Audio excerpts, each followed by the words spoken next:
They call me Mad Jack. And if there's anybody in these mountains that knows the real story of James Adams, that'd be me. So I'm putting it down in writing just the way it happened in hopes of setting the record straight. Now, my friend Adams was accused of a crime he didn't commit. So he escaped into the mountains, leaving behind the only life that he ever knew. Now, that wilderness out there ain't no place for a greenhorn, and his chances of surviving were mighty slim. Weren't no time at all, for he was beaten down, ragged, and nearly starved. Long about then, he come upon a grizzly bear cub, all alone and helpless. Now, Adams knew that little critter couldn't survive without his help, so he started right down that cliff, risking his own life to save it. Now, that cub took to Adams right off. And that was when he discovered he had a special kind of way with animals. They just come right up to him like he was a natural part of the wilderness. But that bear cub, he was extra special. As he growed, he became the best friend Adams ever had, and together they became a legend. Maybe there's a world where we don't have to run, and maybe there's a time we'll call our own, living free in harmony and majesty. Take me home, take me home, take me home, take me home. A mighty fine thing about the wilderness, it don't belong to no one in particular. All that space you see between here and yonder is just as wild and free as the day God built it. In a place as untamed as this, you're likely to meet up with all kinds of critters running loose.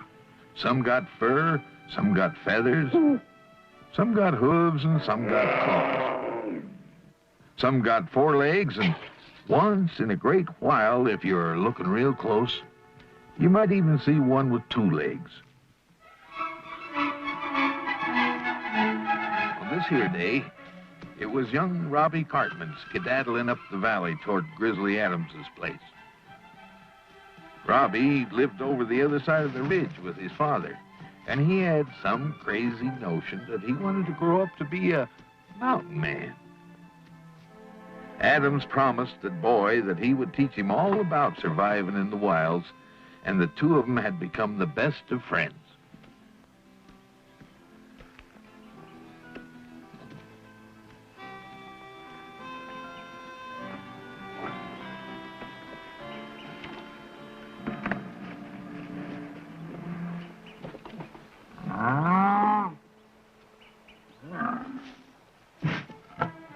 Ben, what are you up to now? Huh? Ben, will you let no chose out? You know, you're worse than an old mother hen. Well, come on, little fella. We can't leave you behind. Come on. You're gonna have to excuse Ben. He's just fretting that you were gonna get yourself hurt was all. Yeah, I reckon he figured you weren't so likely to get yourself in trouble locked up in the cabin. You just don't remember what it's like being a frisky little cub.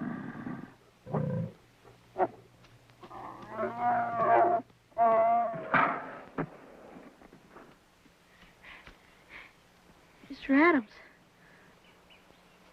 Mr. Adams! Mr. Adams! Hi, Robbie. Hi, Ben. Morning. Morning, Robbie. Hi, Mr. Adams. Where's your pa? Pa had to go to town for some supplies. Since it's such a long trip, he said I could come and stay with Ben and you. You telling me you hiked all the way here from your cabin by yourself? No, sir. Pa brought me as far as the ridge. We saw your smoke, so he said I could come the rest of the way all by myself. But I could have made it the whole way by myself. I'm getting to be a real mountain man. Well, so you are.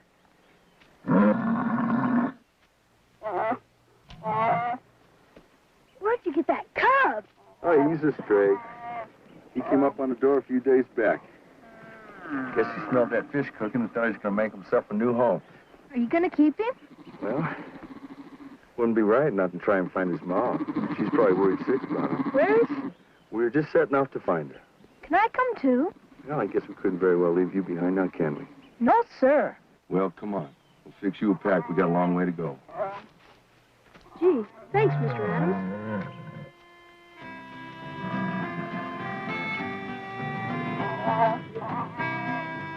Come on, Nochus. Come on. Let's go. Hurry up, Nochus. Don't you want to find your mother? She's probably right around here somewhere.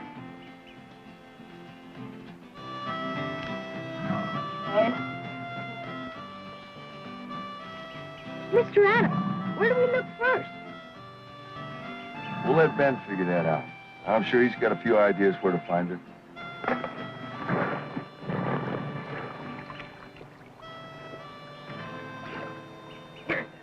Where's he going? Well, I reckon he just caught scent of something. Probably a honey tree. He'll be back all covered with honey and at least a couple dozen bee stings on his nose. Mr. Adams, reckon we'll ever find that little cub's ma? Well, it ain't gonna be easy. This is mighty big territory. Sure is. Mr. Adams. Mr. Adams, look. What is it? Smoke signal. Reckon it's trouble? No. That's just my brother saying howdy. Your brother? You never told me you had a brother. Why does he stay hid so much? Well, I expect that's just his way. Tell you what we'll do. You go get some wood. We'll light a fire, and we'll say howdy back to him. All right. Get some nice dry branches.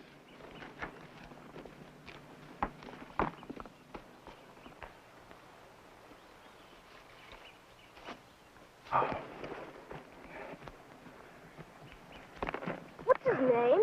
Well, you know Nakoma. Nakoma. Nakoma's your brother? Well, he's like one. He's my blood brother. Blood brother? What's that mean, Mr. Adams? Well, that means like we're two living things that feel as one. We aren't actually brothers of the flesh, but brothers in spirit. Well, it was pretty clear that Robbie didn't quite understand what Adams was trying to say. I guess I'm going to have to start from the beginning.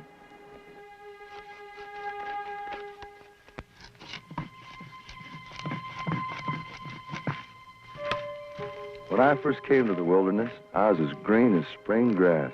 Ah, come on, Mr. Adams. Not you. It's true. I didn't know the first thing about surviving in the wilds. And if it hadn't have been for Ben and the other animals and the coma, well, I don't think I'd be here talking with you today.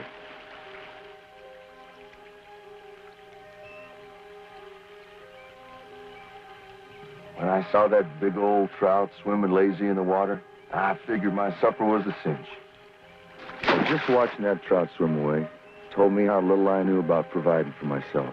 And for the first time, I realized that I could die out here and nobody'd even know or care.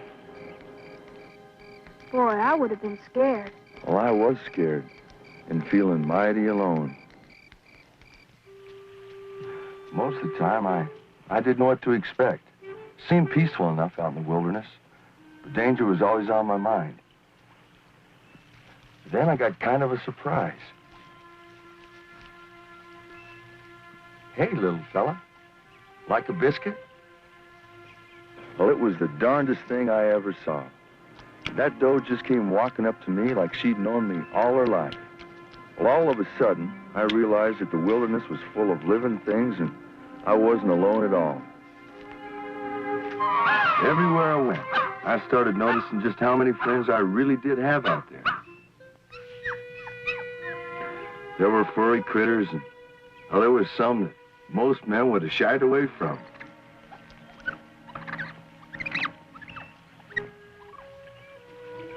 But I seemed to get along with all of them. Well, we just kind of shared the forest. I didn't understand it myself. It was though those animals knew I was a friend and meant them no harm. And I started feeling like I was part of the wilderness. Then one day, I came upon a bear cub that had got himself into a real fix. The cub was mighty weak and hungry. and I didn't get to him none too soon. I started nursing him back to health with a diet of sweet water and honeycomb.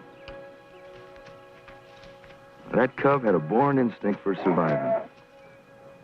No, cub. Those berries are no good. I ate them. They'll make you sick. All right. Don't say I didn't try and warn you. But he seemed to know what he was doing. And after all, he'd been out in the wilds longer than me.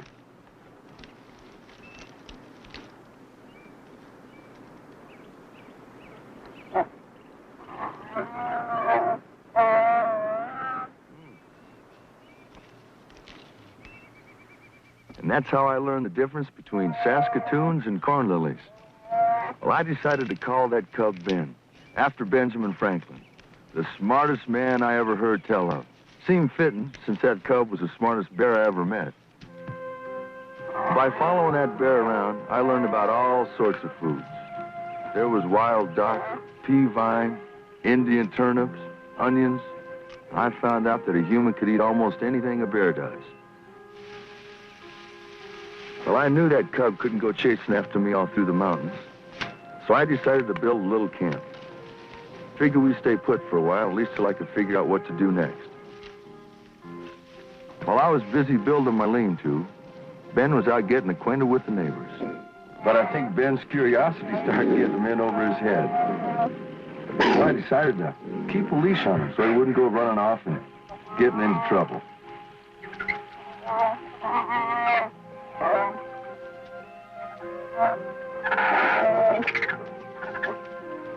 Ben's antisocial behavior started getting him in over his head.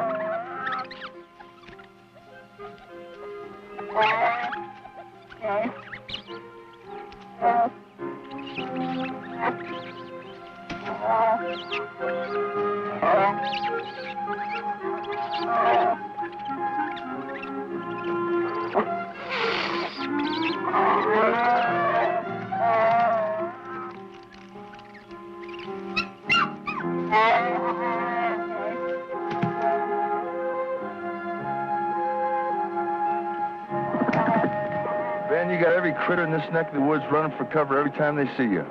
I want you to make friends with them. This here's Martha Washington. I want you to say howdy. Well, say howdy. Look how nervous you got her. All right, Miss Washington. Here you go.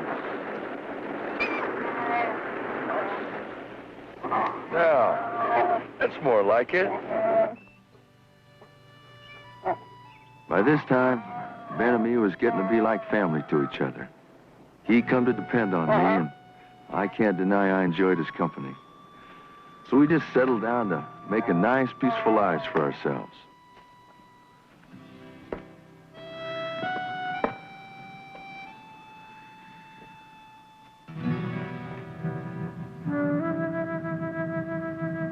It's so quiet out in the wilderness. There comes a time you start hearing every sound there is.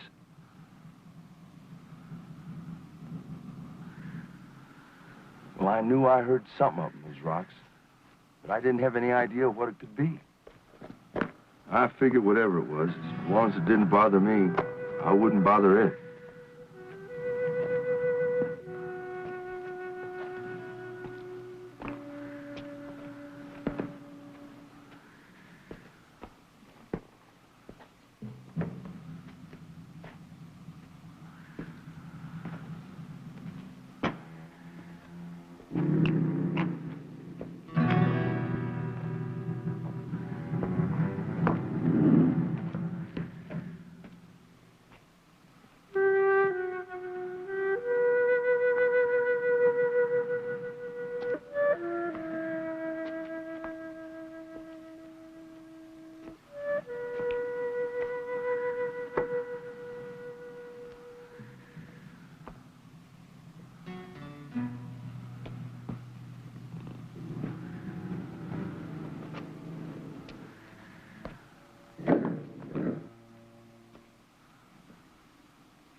He had taken a long, hard fall. And to tell you the truth, I didn't expect to find him still breathing.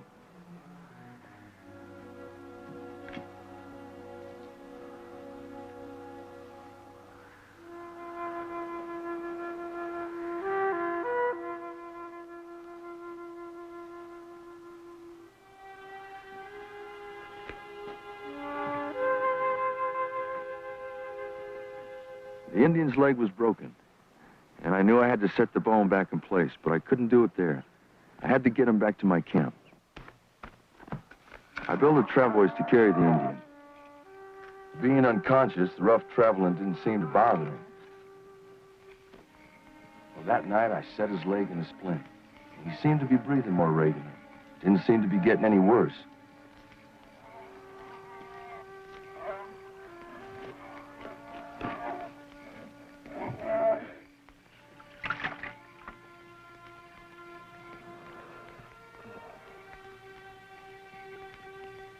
Well, I felt so helpless.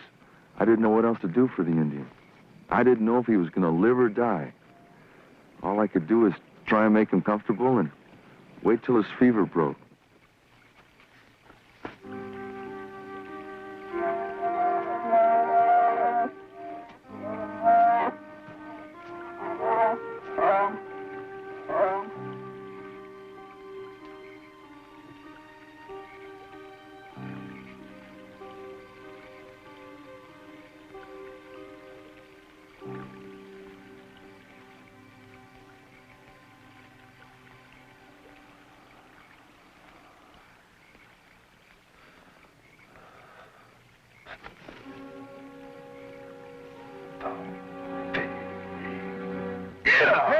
Hey, what the?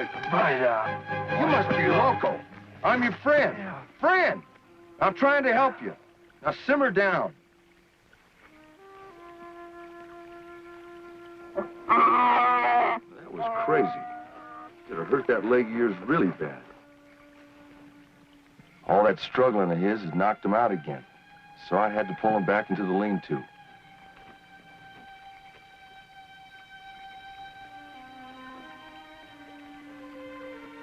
I don't mind telling you. From then on, I slept with one eye open. Of course, he slept with both eyes closed.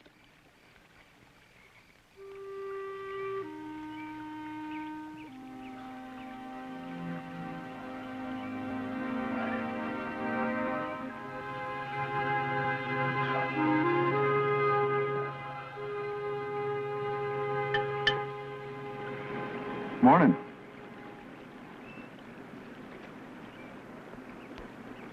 It's hardtack.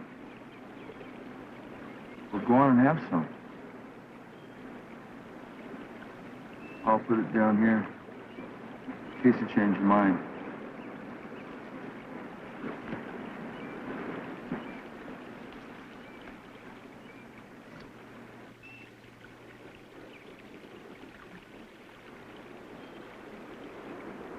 You broke it.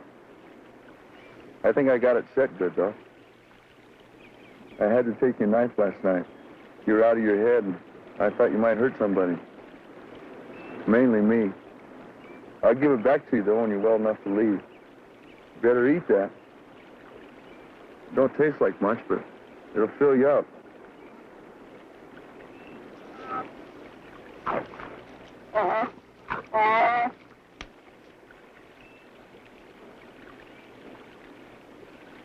Suit yourself.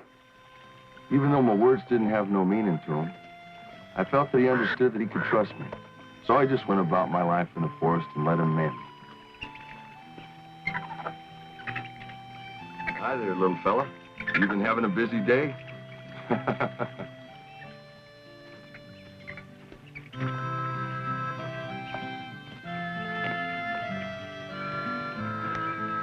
Let's just sit down a spell.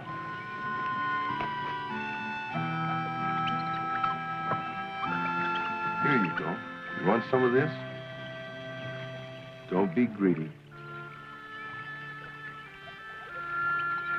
Well, I reckon I was about the first white man that Indian had ever seen.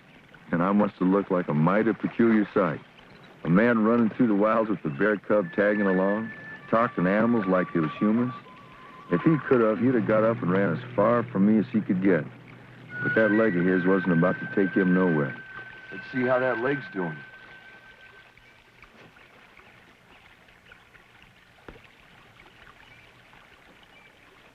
The Indian mended slowly, and I knew it was going to take more than hardtack and water to get him on his feet again. So I set out to see if I could catch him a fish. Trying to grab one of them slickery fellas was like trying to latch on to lightning.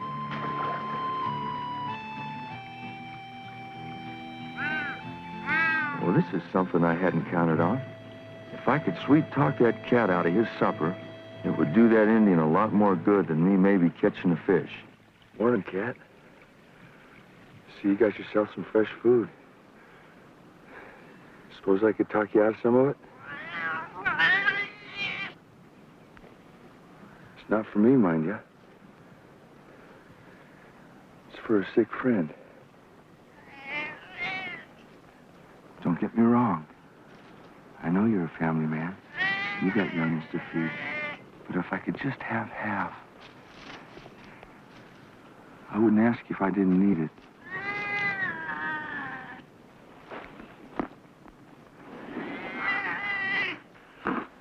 Thanks. And I'll pay you back sometime, I promise. Ben, supper's ready.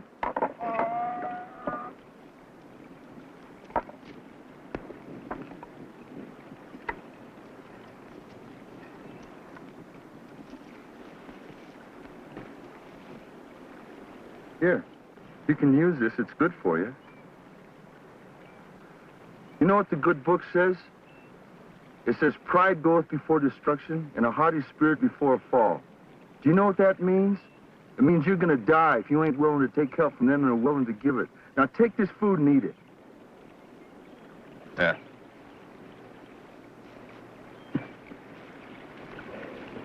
You know, I think I missed my calling. I should have been a preacher. Ben? Here.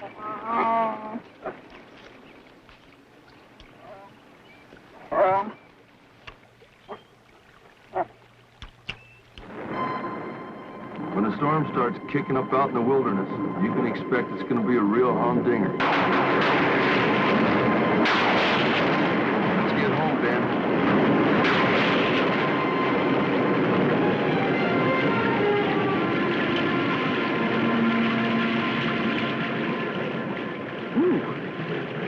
It's turned into a real gully once. Nice cozy fire feels good right about now.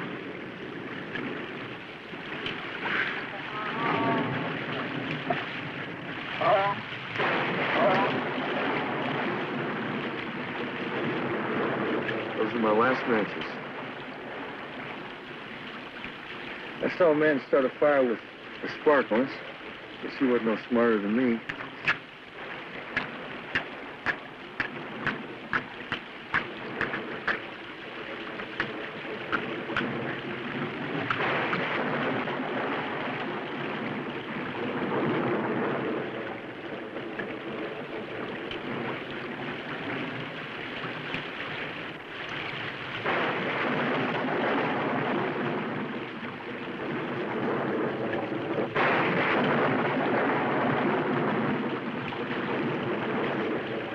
Well, I'll be.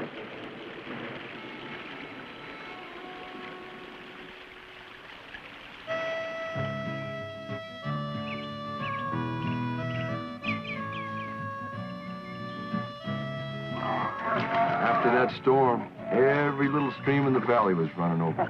Ben just loved it. He got right in there and had himself a time.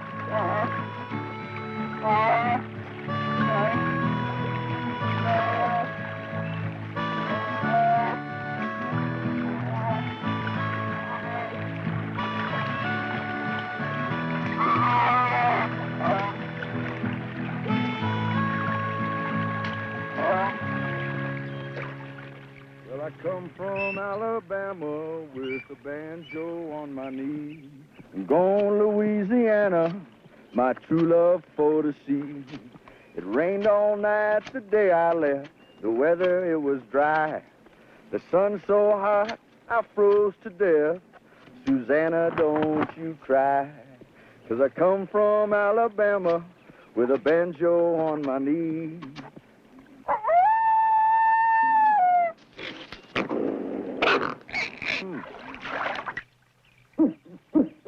Guess some folks just don't appreciate good music. Well, I had a dream the other night when everything was still. I thought I saw Susanna, dear, coming down the hill.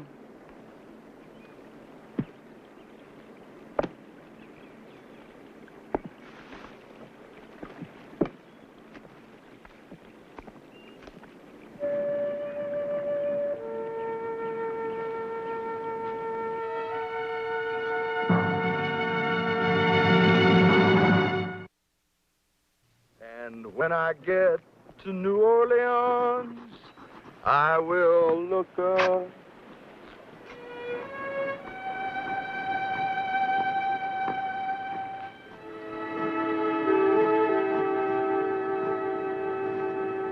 I knew I could trust him now. And that night, I was able to sleep with both eyes closed.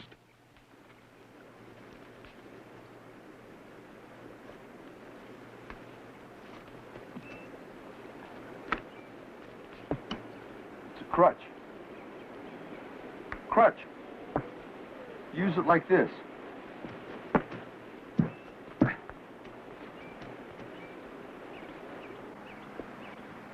I don't think you're getting my meaning. Takes the place of your bad leg. Try it.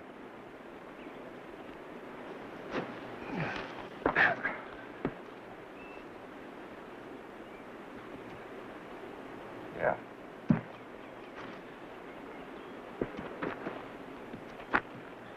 Good.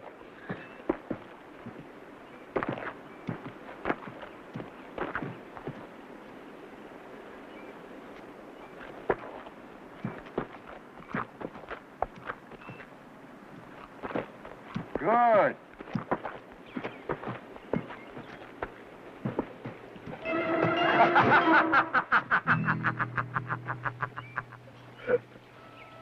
He was able to get around real good.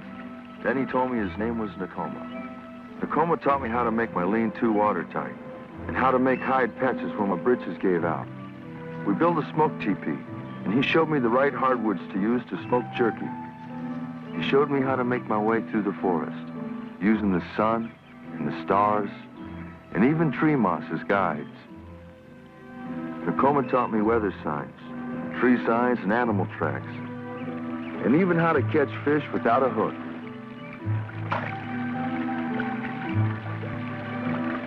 He even showed me how to take the seeds from a pine cone and plant a new pine tree. There didn't seem to be anything about living in the wilderness that Nakoma didn't know.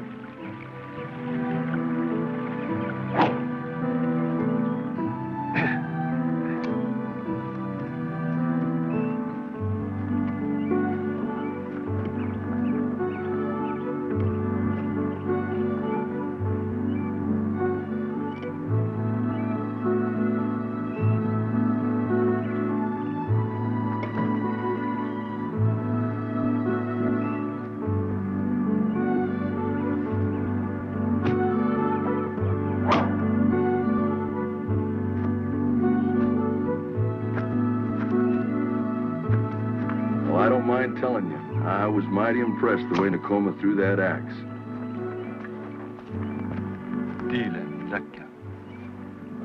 I figured I might as well give it a try. I could stick a knife. Axe couldn't be that much different.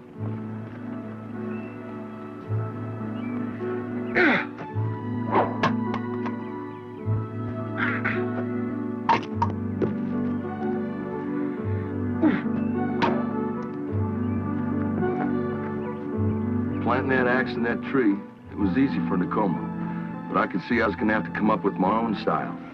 Bida. But gee, like this.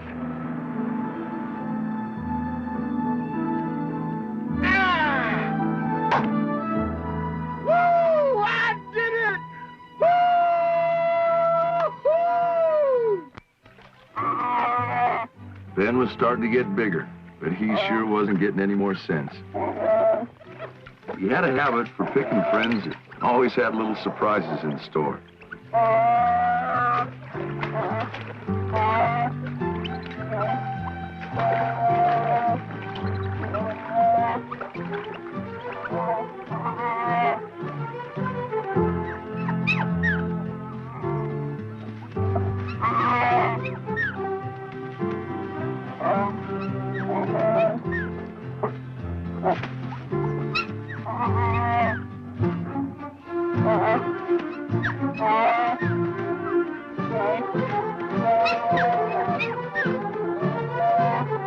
He doesn't shoot. Nakoma claimed his soup would cure anything from warts to baldness. If it didn't kill you first. But I guess Nakoma's soup worked, because he started healing real fast after that, and it wasn't long before he was taking off his splint.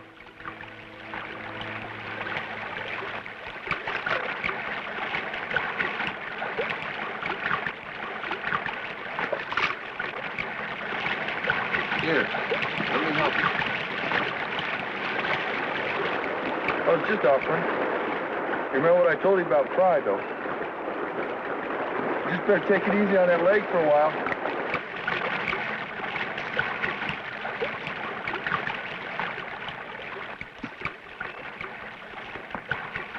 Are you sure you want to do this? I'm gonna hate to hurt you now. All right. But don't say I didn't try and warn you. What's this? Some sort of an Indian dance? Oh,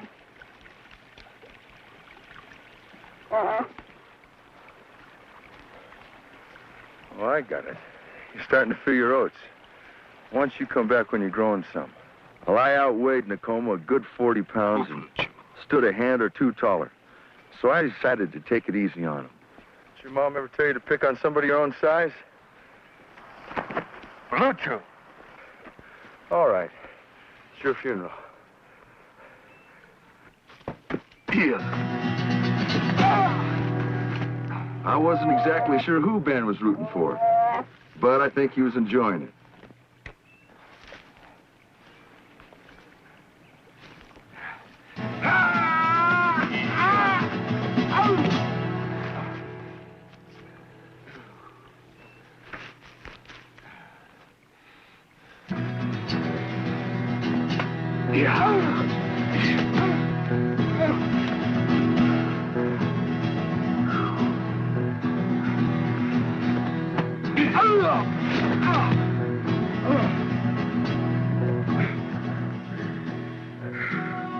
You're a wire, little fella, ain't you?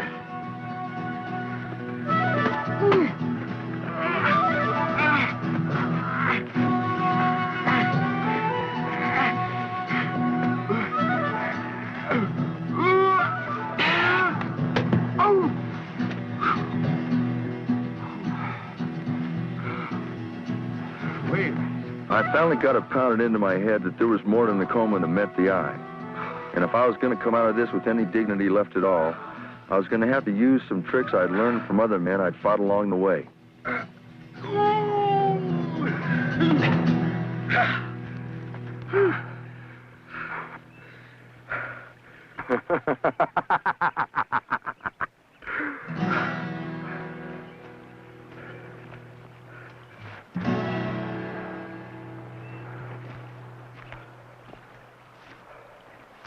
I suspect that's when Nakoma and me started being real friends.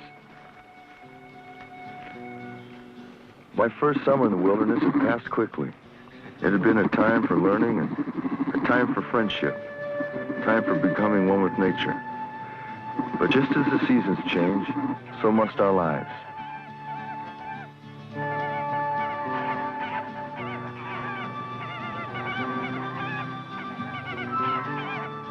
There was something on Nakoma's mind. I didn't know what, but he seemed restless, as though time was calling him to other things.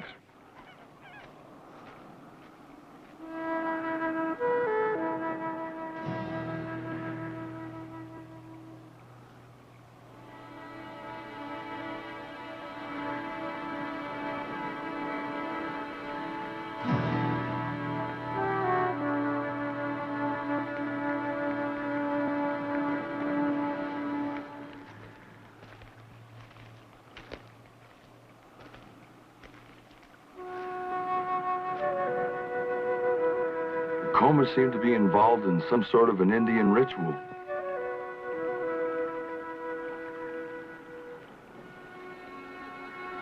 When Nakoma motioned me to the fire, I was a bit reluctant at first, but my curiosity got the best of me.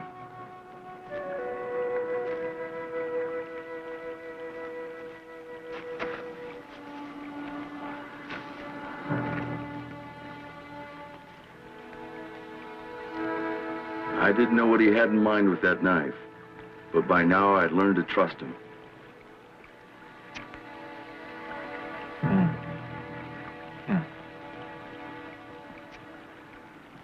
I realized that Nakoma was performing a ceremony that would make us spiritual brothers, brothers in blood.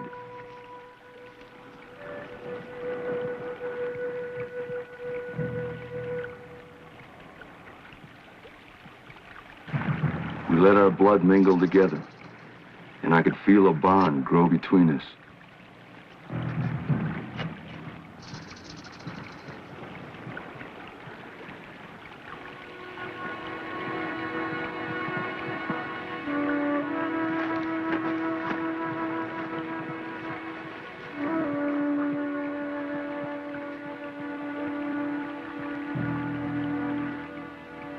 We were blood brothers now, but I did not then understand its true meaning.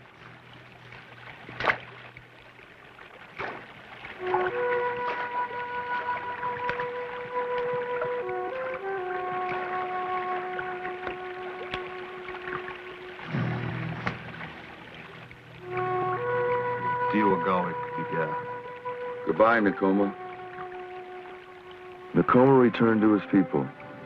As I watched him vanish back into the woods like a wild spirit, I thought I'd never see him again. And the loneliness I felt when I first came to the wilderness suddenly came crashing back on me. As time passed, I grew to know the mountains like they were a close friend.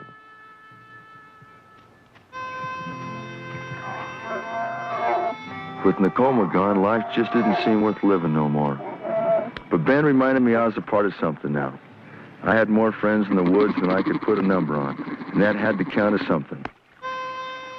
For the next few years, we just wandered mostly, never staying long in one place. The seasons came and went without my bothering to keep track of them. Come on, Ben. You're big enough to keep up with me now. Quit your fooling around.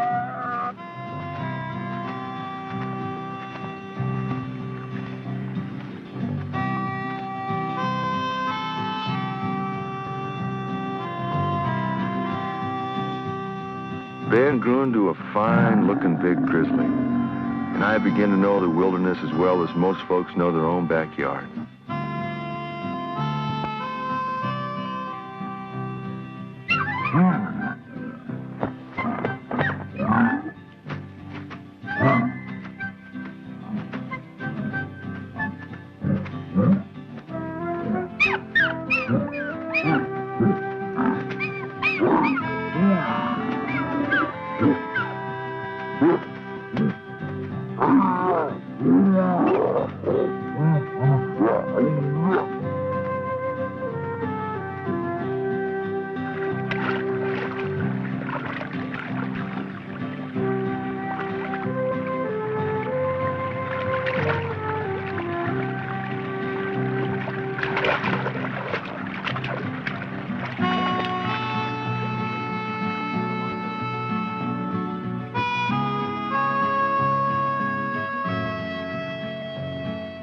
For the longest time, I had a feeling as though something was following Ben and me, watching us, keeping a track over our every move.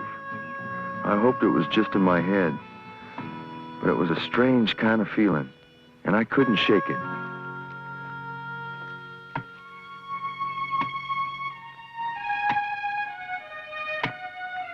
Ben and me found a place to our liking, so we decided to put down roots and stay a while.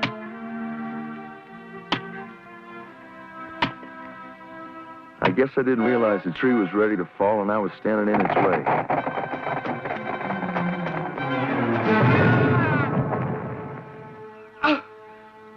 I was pinned good. The pain in my leg was almost more than I could stand. I knew I had to get free soon, because the blood was being cut off in my leg.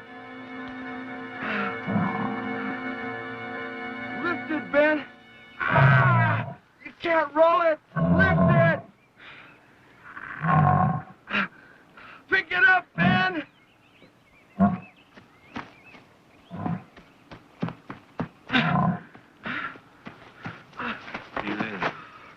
Diwa, Kukshut. Oh.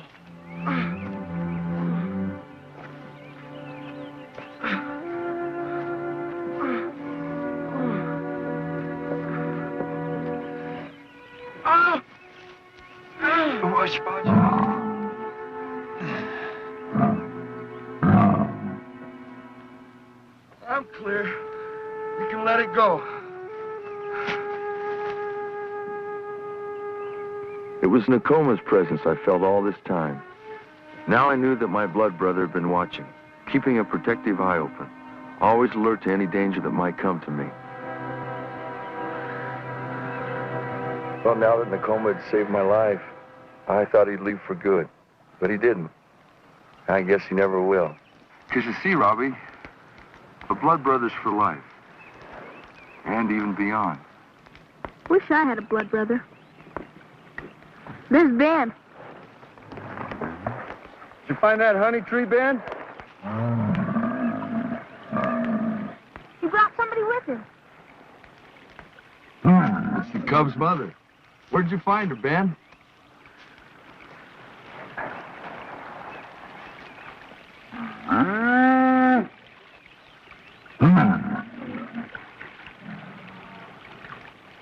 Go ahead, little fella.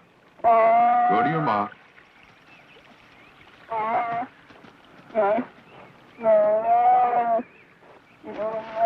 That's a real good thing you did for that cub, Ben. He'll be a lot better off being raised by his proper family.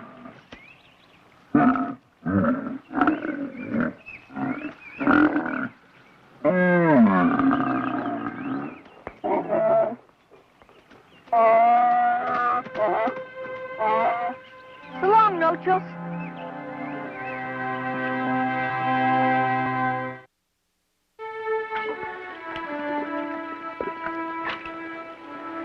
Mr. Adams? Yeah? I guess Ben and No-Chos are sort of like blood brothers now, aren't they? Well, I never thought about it. But they could be. Years from now, they'll remember this day, and when one of them gets in trouble, the other one will come to help. Just like real brothers. Yeah, it could happen. Well, Ben and No-Chos are blood brothers, and you and Nakoma are blood brothers. I'm the only one that doesn't have a blood brother. Now, just be patient, Robbie. When it's time for you to have a blood brother, you'll know it. Well, we got a long way to go, so we better get headed back if we're going to get home before dark. All right, Mr. Adams.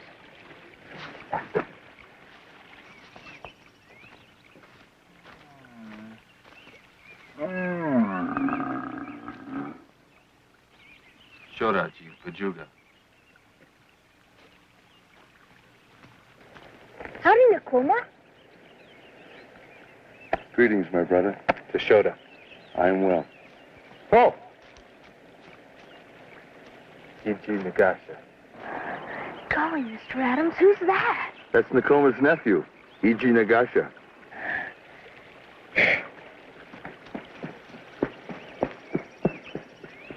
Howdy, I'm Robbie Cartman. Let's walk back to camp together.